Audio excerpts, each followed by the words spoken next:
Belinda and HarperAudio Australia present this unabridged recording of The Whisky Widow, written by Karen Brooks and read by Annabelle Tudor.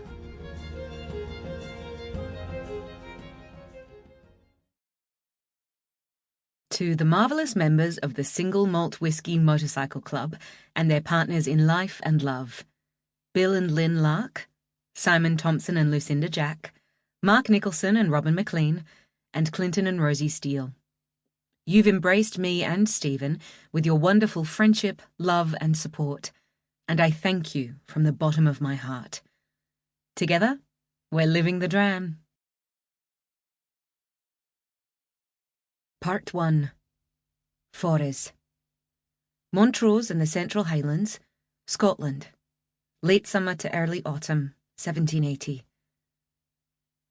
The hope of evading taxes by smuggling gives frequent occasion to forfeitures and other penalties, which entirely ruin the smuggler, a person who, though no doubt highly blamable for violating the laws of his country, is frequently incapable of violating those of natural justice, and would have been in every respect an excellent citizen, had not the laws of his country made that a crime which nature never meant to be so.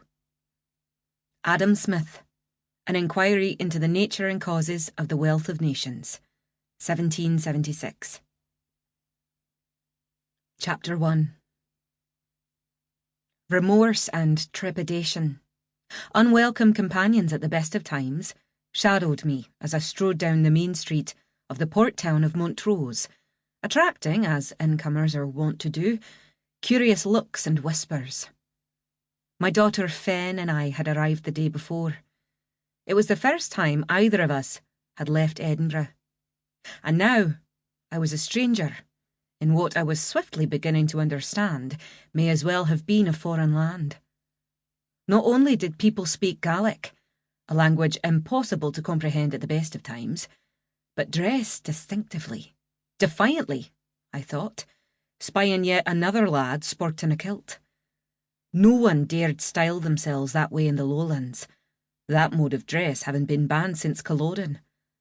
Not that it being illegal made a whit of difference around here. Hadn't everyone warned me Highlanders were a law unto themselves? A bunch of savages, with no respect for authority, and more likely to draw a dirk, which every lad seemed to carry, than offer a helping hand.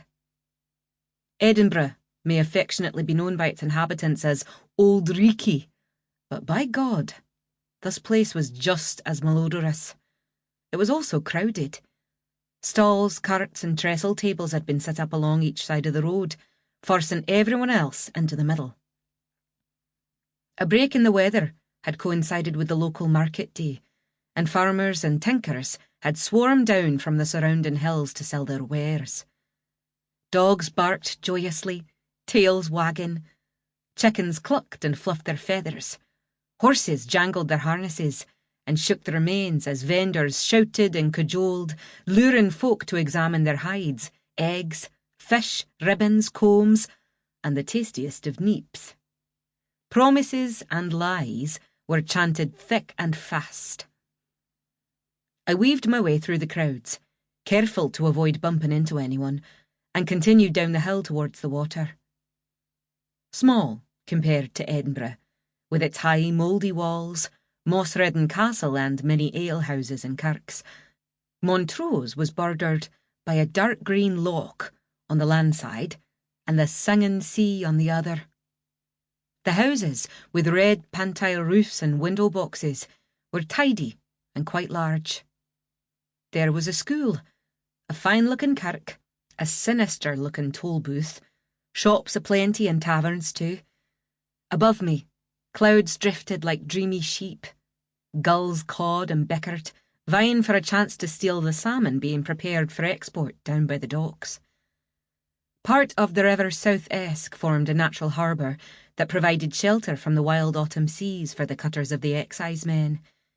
Where it joined the ocean, larger sloops weighed anchor.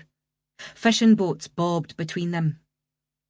Fen and I had come down to the river the evening before to stretch our legs after being squeezed. Sample complete. Ready to continue?